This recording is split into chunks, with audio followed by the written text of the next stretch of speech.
IVM.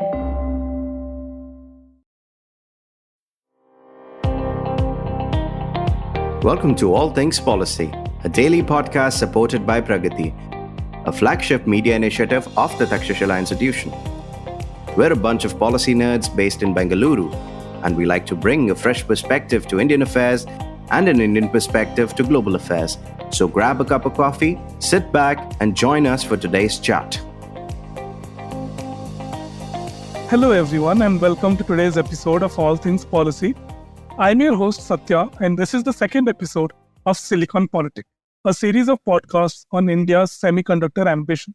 Today's episode sees a very special guest with us, Dr. Navakanta Bhat, who is the previous chair and professor of the Center for Nanosciences and Engineering and currently the Dean, Division of Interdisciplinary Sciences at the Indian Institute of Science, Bangalore. With at least 30 international patents to his name, Dr. Bhat was also a member of the committee set up by the Principal Scientific Advisor to the Government of India to recommend strategies to develop the semiconductor manufacturing ecosystem in India.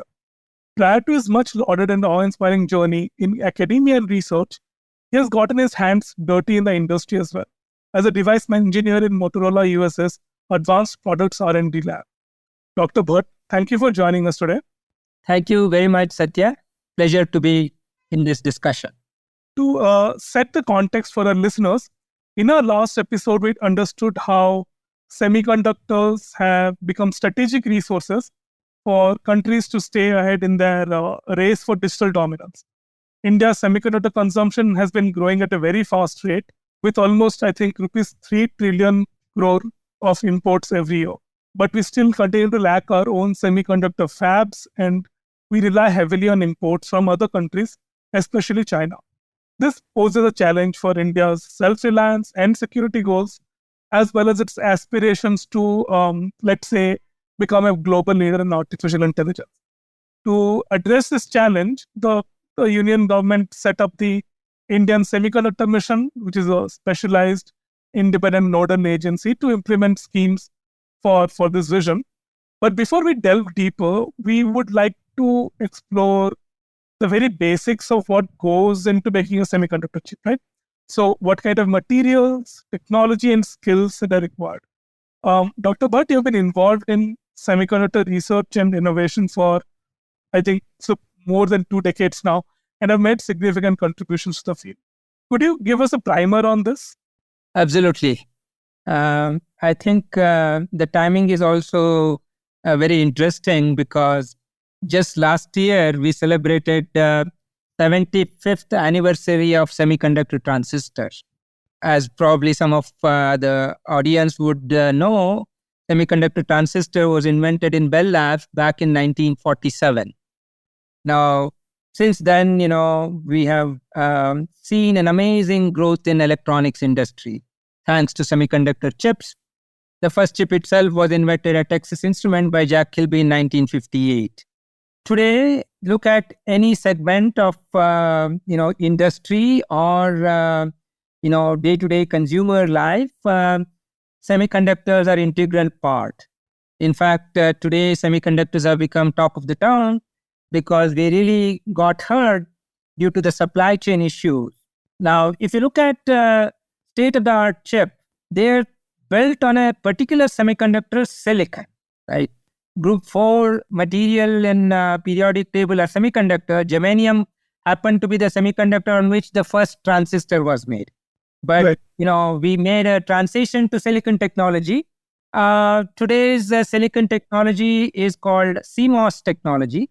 Almost all fabs are CMOS fabs. And state-of-the-art chips would have, upwards of 10 billion transistors integrated on a small piece of silicon. This is really an amazing feat. Look at the population density of the transistor on a silicon piece of 1 centimeter square, right? In order for making these chips, right, you need to have a very sophisticated factories. And these are called fabs or silicon foundries. You ask me, how are these chips made? These chips are made in these silicon foundries, which are called clean rooms. They're called clean rooms because, the cleanliness in these factories are measured in terms of how many particles you can see, which are micron size. And in today's state-of-the-art fab, you should not see even a single particle in a, air volume, which is, let's say, 10 cubic foot. That is how clean these factories are. Now, in these factories, you will have a lot of equipments. These are called semiconductor fab equipment. We will talk more about that during the podcast. And you will have a starting material, which is a silicon wafer. Today, the technology is 300 millimeter silicon wafer technology, which means the starting silicon wafer is 300 millimeter in diameter. These are circular wafers. So you get these starting wafers and you have all these equipments and you run the silicon wafers through various processes. These are called semiconductor processes. These are series of deposition and etching processes interspersed with what is called a photolithography process. Photolithography is a selective process which defines where should all these 10 billion transistors be on a small 1 centimeter square piece of silicon. So that is how, we go through this whole process of making the chip. And we use a lot of chemicals, gases as input materials in all these equipment, to come up with the right processes for deposition and etching so that you pattern these transistors and then also interconnect these transistors with metal layers so that, the digital information goes from one transistor to the next transistor and so on and so on. So that is in a nutshell how chip is made in a simplistic fashion. So in your experience, both in terms of working and also researching in this, where are these raw materials or this intermediate chemicals, for instance, sourced from? Like we know that all of these are part of a very fragmented global value chain and all of that. But when in practice, let's say in a lab, if someone is creating or developing a new chip, where would they go around finding the raw materials from?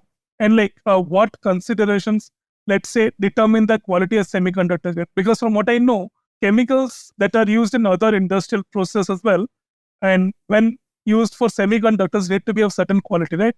So could you give us a brief idea of what these are? Yes, that's a very important question. Actually, you put it right. The fragmented supply chain, that is really scary today. Let's start with the silicon wafer.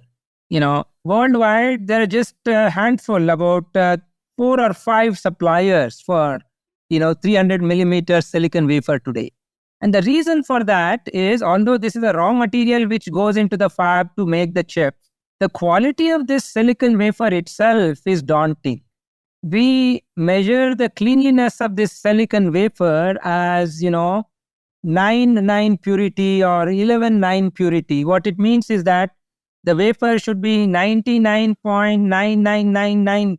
You should have a total of 9 nines or 11 nines. That is how pure it should be, right? What it means is that if you count 1 billion atoms, in this silicon wafer, only one atom can be a foreign atom. Rest all should be silicon atom, right? Wow. That is the kind of purity that we need. Right? And that is why it's a sophisticated technology.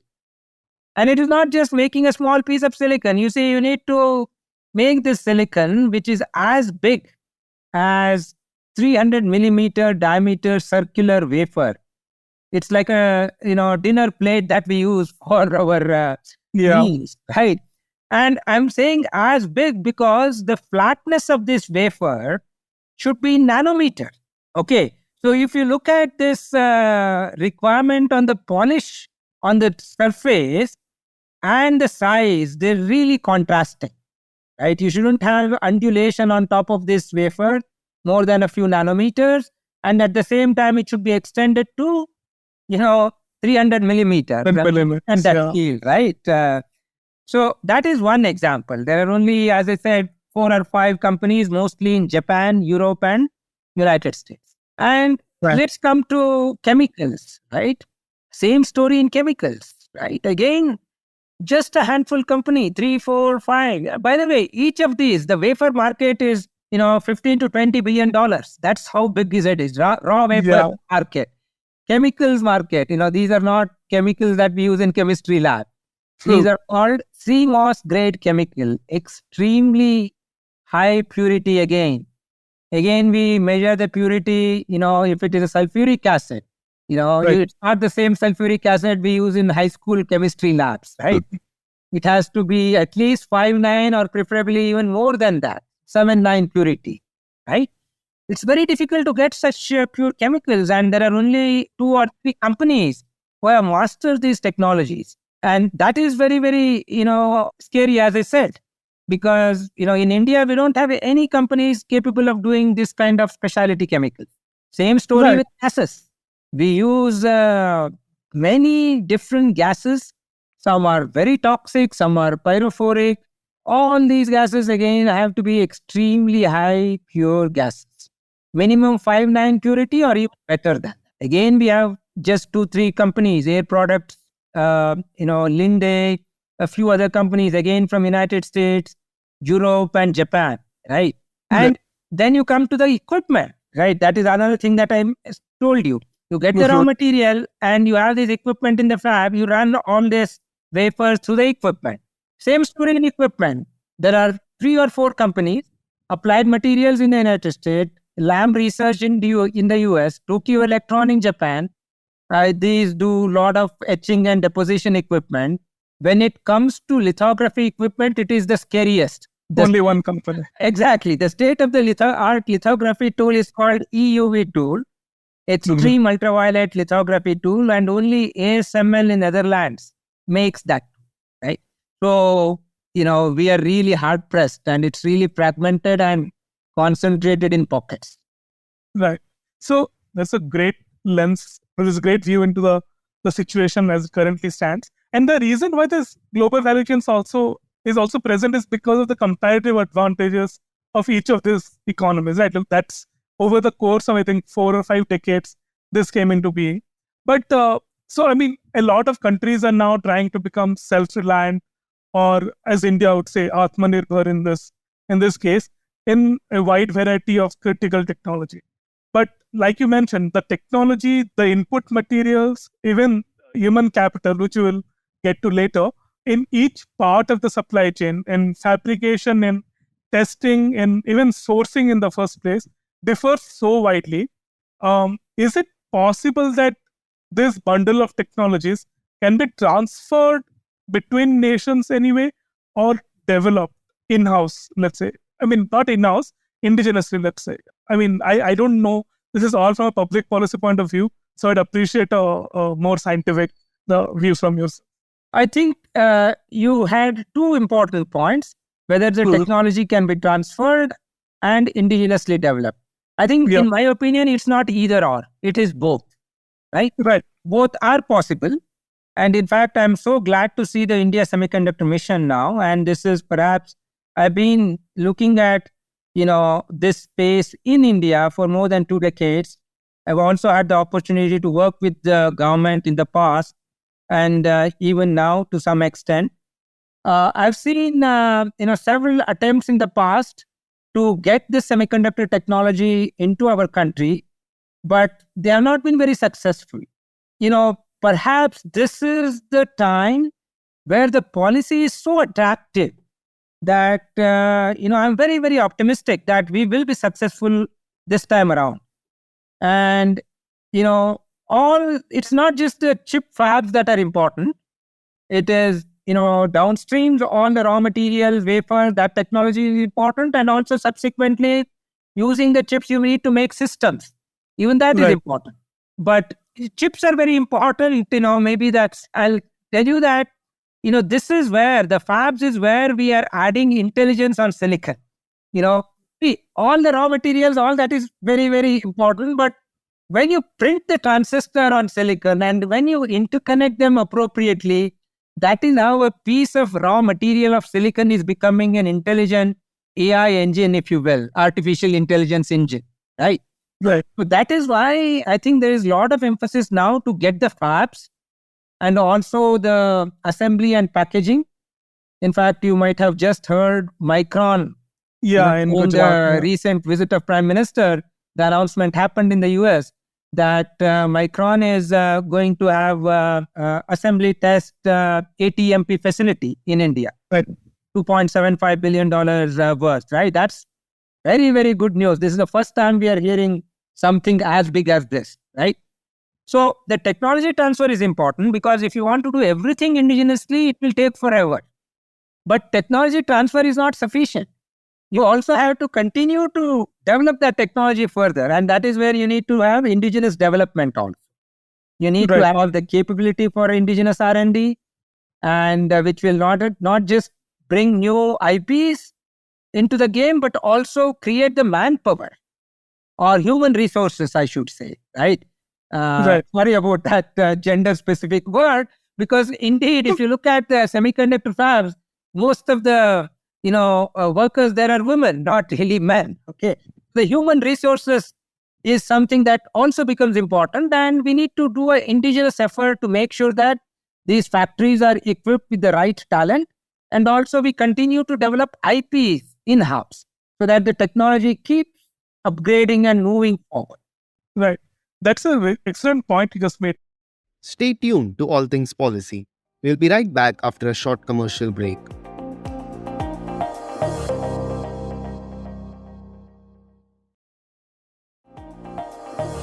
In the fact that India is considered a design powerhouse when it comes to chip development globally. Like every single year, I think NVIDIA, Intel, Qualcomm, a lot of their design houses situated in India. But like you mentioned, all the IP that comes out of it still remains in those hands. These are all foreign companies at the end of the day. So, like you also mentioned earlier, the downstream and the upstream linkages to fabs and design and all of that needs to be developed. So, and this is also dovetailing into the next segment of the podcast, which is about R&D and industry, academia nexus. How do you envisage indigenous design houses coming up in India? Because as far as I know, the government has a DLI scheme, a design-linked incentive scheme for this, but we haven't had a lot of takers up till now. Do you have any insights on this, Professor? Yeah.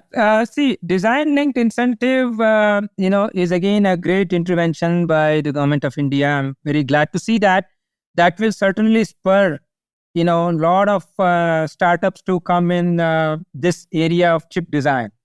You see, it's not that we have never had chip design success stories, other than multinationals, be starting from Texas Instruments all the way today to Qualcomm and, all these companies have state-of-the-art design, development happening in India.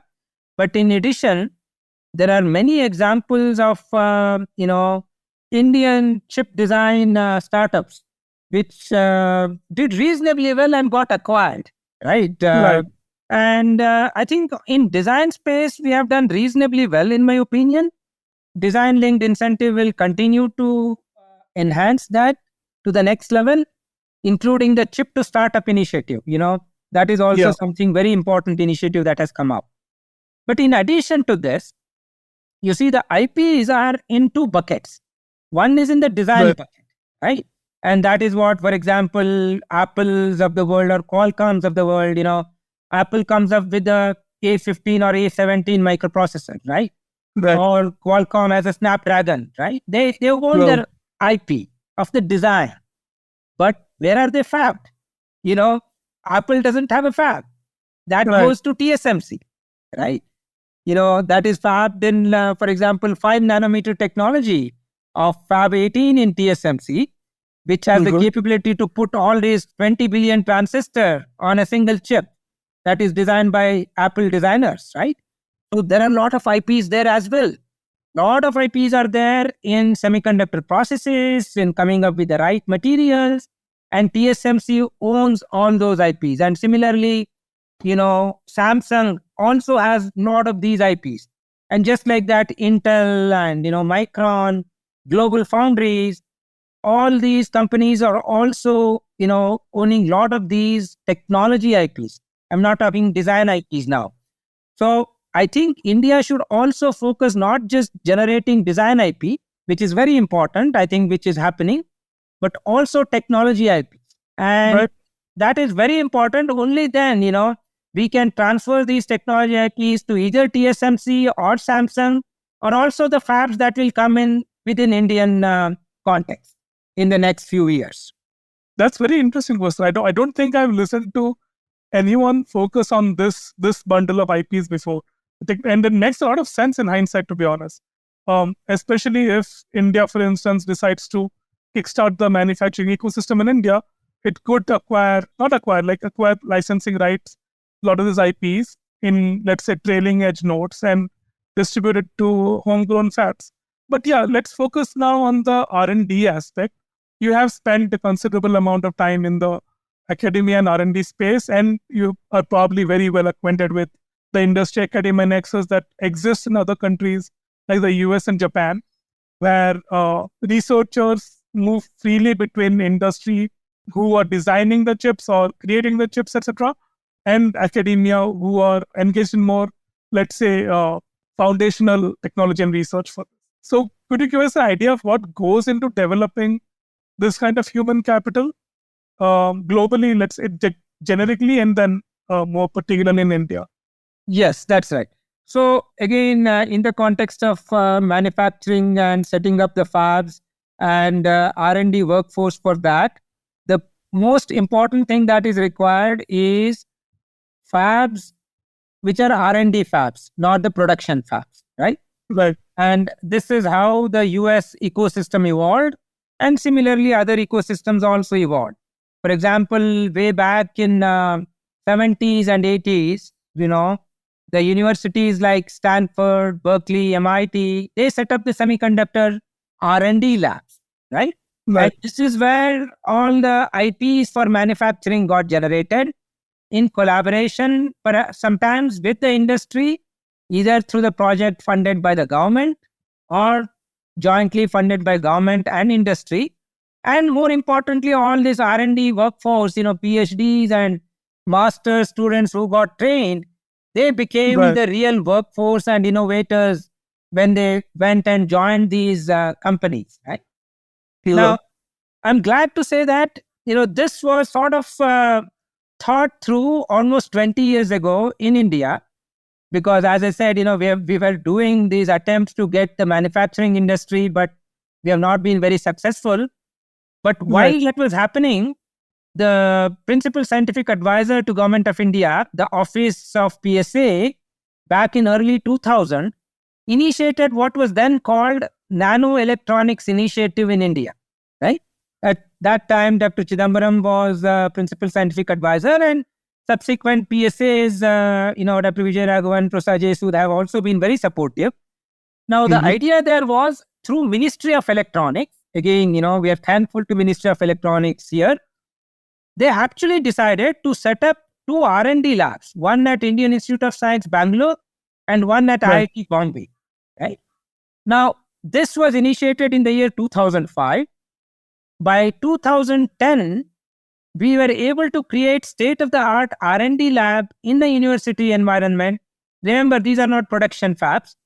These are the labs where you can train high-end human resources and also invent and innovate new technologies, either independently or in collaboration with industry.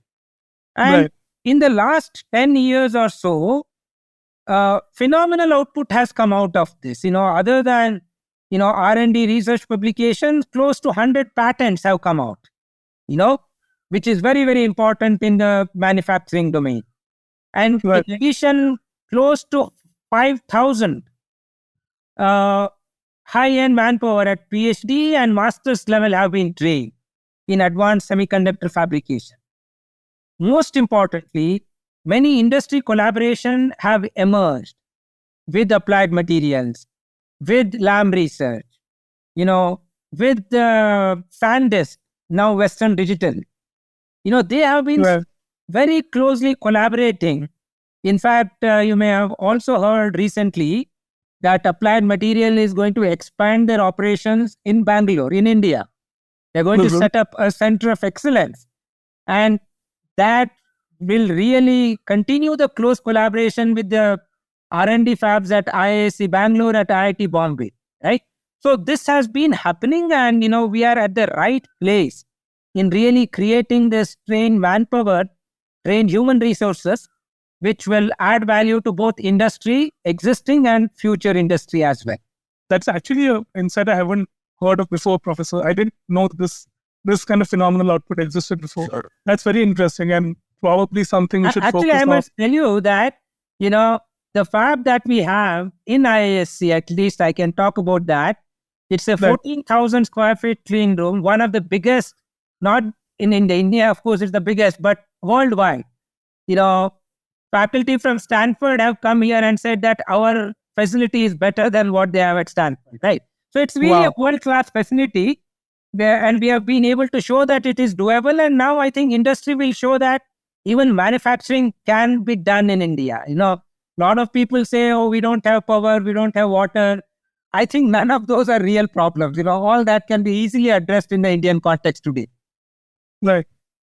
So when you're talking about research R&D fabs, for instance, why haven't we seen more of these being being set up in the last, let's say, decade or so?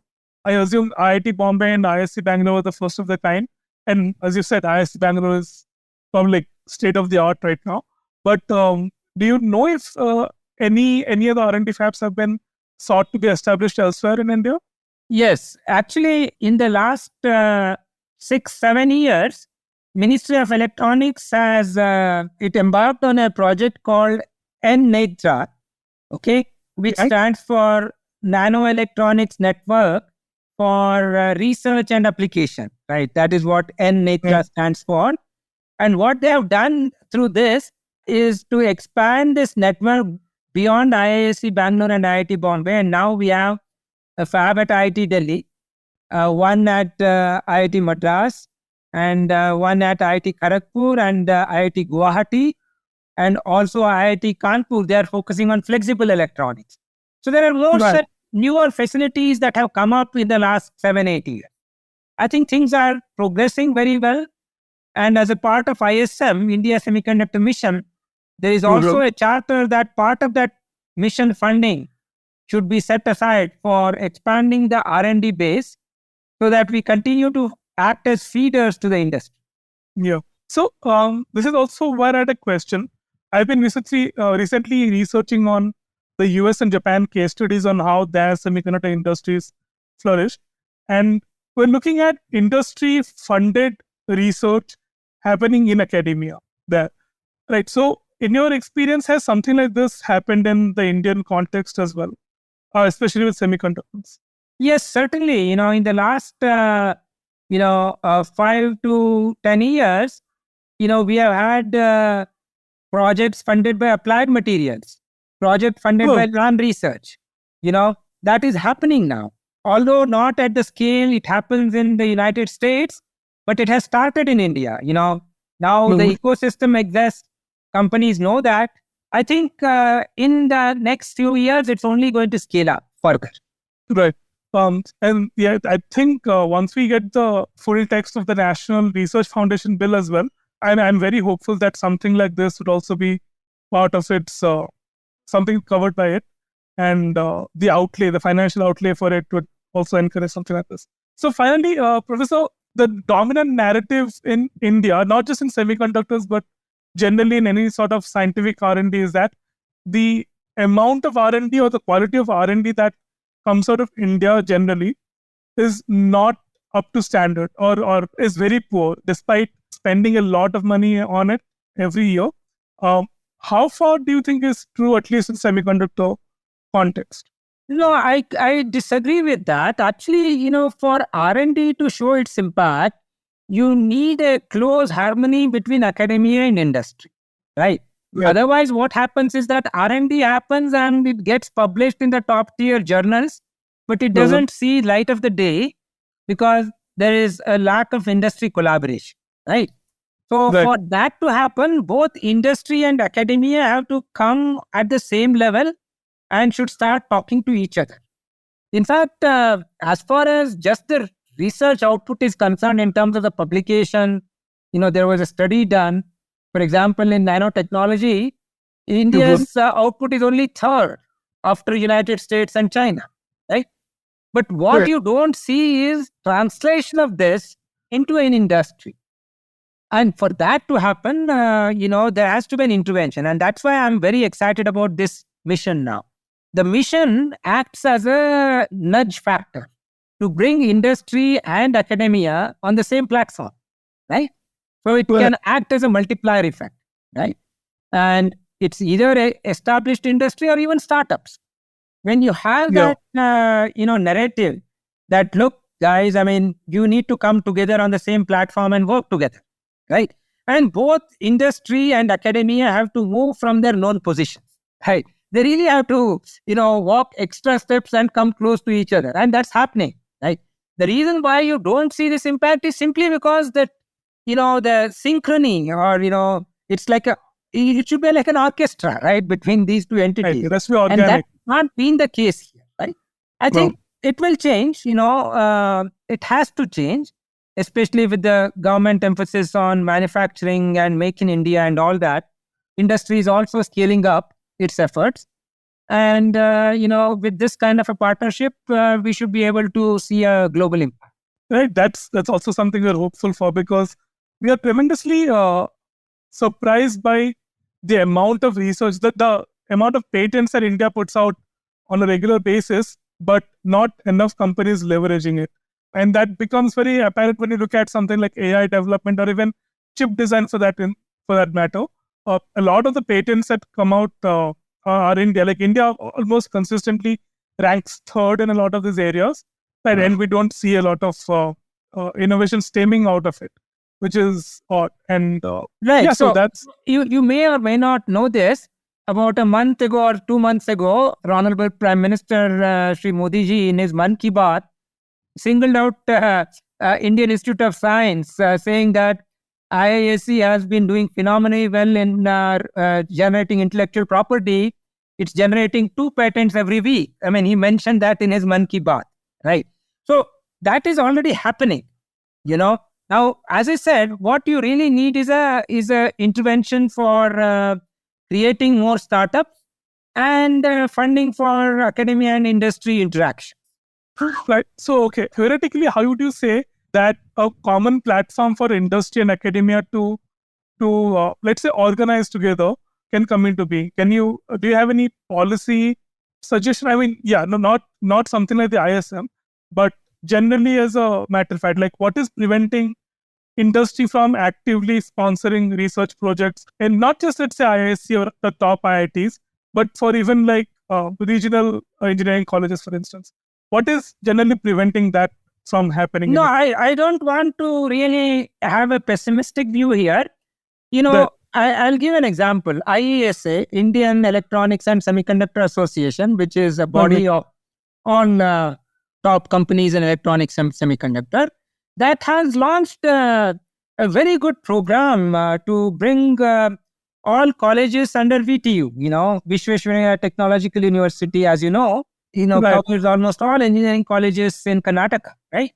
To really, seed these activities in chip design and, related technologies. So such move by industry bodies and also from academia now, many institutes are organizing an industry meet, for instance, to showcase what kind of IPs have been generated and showcase that to industry, so that could lead to some collaboration and, building subsequent value on those IPs.